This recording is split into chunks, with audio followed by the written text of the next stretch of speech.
নমস্কার। নিউজ 7 ডেজে আপনাকে স্বাগত জানাই। যে আপনাকে বাড়ি থেকে তাড়িয়ে দেওয়ার হুমকি দিয়েছিল, সেই মানুষ যদি হঠাৎ আপনার সামনে এসে দাঁড়িয়ে বলে, "আমায় সাহায্য করো, না হলে আমি মরে যাব।" তখন আপনার মনে কেমন লাগবে? ঠিক এমন নাটকীয় পরিস্থিতিটা তৈরি হয়েছে আজ আন্তর্জাতিক রাজনীতিতে। একদিন ইন্ডিয়া আউট যারা বলেছিল চিৎকার করে এবং চীনের কাছে সাধু সেজেছিল, আজ তাদের মাথার উপর যুদ্ধের দামামা বাজছে। আজ এই বিপদে কার কথা মনে পড়ছে জানেন? হ্যাঁ, সেই ভারতের। মালদ্বীপ বলুন বা বাংলাদেশ, সকলেই বলছে, আমাদের তেল ভিক্ষা দিন, না হলে আমরা মারা পড়ে যাব। আজ বলবো এই ভারত সরকার কি করে তাদের উপর ছড়ি ঘোরাচ্ছে। আর তারা নতজানু হয়ে ভারতের কথা শুনছে। ভিডিওটি শেষ পর্যন্ত দেখুন, তারপর বলবেন কেন আজ পৃথিবীর মধ্যে টপ লেভেলে ভারত। এই ঘটনার শুরু অনেক গভীরে রয়েছে। মধ্যপ্রাচ্যে এখন যুদ্ধের দামামা বেজে গেছে। আমেরিকা, ইসরায়েল, ইরানের মধ্যে যুদ্ধ শুরু হয়ে গেছে। তার তাপ সারা পৃথিবীতে ছড়িয়ে পড়েছে। আর এই যুদ্ধে প্রভাব পড়ছে হরমুজ প্রণালীতে। আপনারা এতদিনে বিভিন্ন মিডিয়া বা খবরের কাগজে জেনেছেন হরমুজ প্রণালী দিয়ে প্রায় সারা বিশ্বের তেল ভর্তি জাহাজ যাতায়াত করে।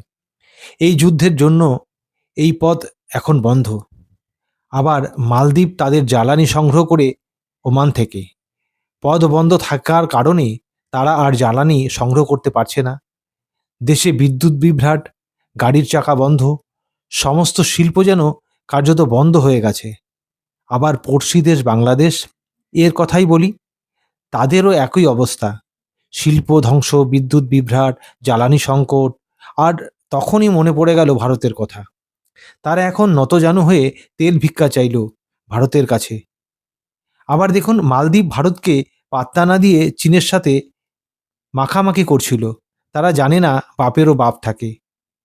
এটা তারা বোঝেনি, চীন থেকে ঋণ পাওয়া সম্ভব, কিন্তু জ্বালানি সম্ভব নয়।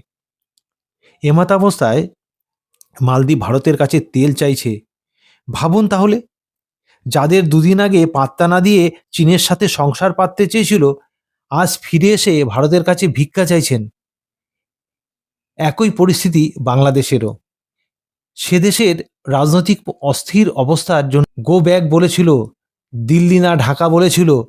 আজ দেখুন তাদের অবস্থা। ইউনূস সরকারের আমলে এটির চরম পর্যায়ে পৌঁছেছিল, কিন্তু বাস্তবটা বড়ই কঠিন। আজ তারা পাইপলাইনের মাধ্যমে ডিজেল নিচ্ছে। ভারত পরিষ্কার জানিয়ে দিয়েছেন, প্রতিবেশী রাষ্ট্রের সাথে বন্ধুত্বপূর্ণ ব্যবহারের বিশ্বাসী। নেপাল, ভুটান, বাংলাদেশ, শ্রীলঙ্কা। আবার দেখুন, শ্রীলঙ্কা যখন প্রায় দেউলিয়া হয়েছিল, ৩৮,০০০ টন পেট্রোল দিয়ে সাহায্য করেছিল। আজ বাংলাদেশ সংকটে পড়েছে, কিন্তু মোদী সরকার পাশে দাঁড়িয়েছে। আপনি হয়তো ভাবছেন, ভারত তো তেল উৎপাদন করে না, তাহলে কেন তাদের এত সাহায্য? এখানেই আসল রহস্য। ভারত এখন পৃথিবীর চতুর্থ শক্তিধর দেশ। সে অশোধিত তেল কিনে নিজের দেশে শোধন করে ব্যবহারযোগ্য করে তোলে, যার মধ্যে আছে পেট্রোল, ডিজেল এবং এলপিজি। বর্তমানে প্রায় অনেক জাহাজ হরমুজ প্রণালীতে আটকে আছে ভারতের। এর মধ্যে বেশ কিছু তৈলবাহী জাহাজ ভারতে এসেছে। নিজের জাহাজ আটকে আছে অথচ অন্য দেশকে তেল দিচ্ছে। এটাই ভারতের বড় মানসিকতার পরিচয়। তাহলে আজকের ভিডিওটি আপনার কেমন লাগলো?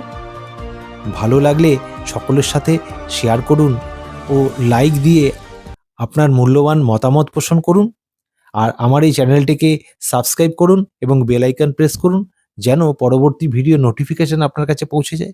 আর এই ভিডিওটি যদি আপনি ফেসবুকে দেখে থাকেন, তাহলে অবশ্যই চ্যানেলটিকে ফলো করে দেবেন আর লিখুন, জয় হিন্দ, জয় ভারত। ধন্যবাদ।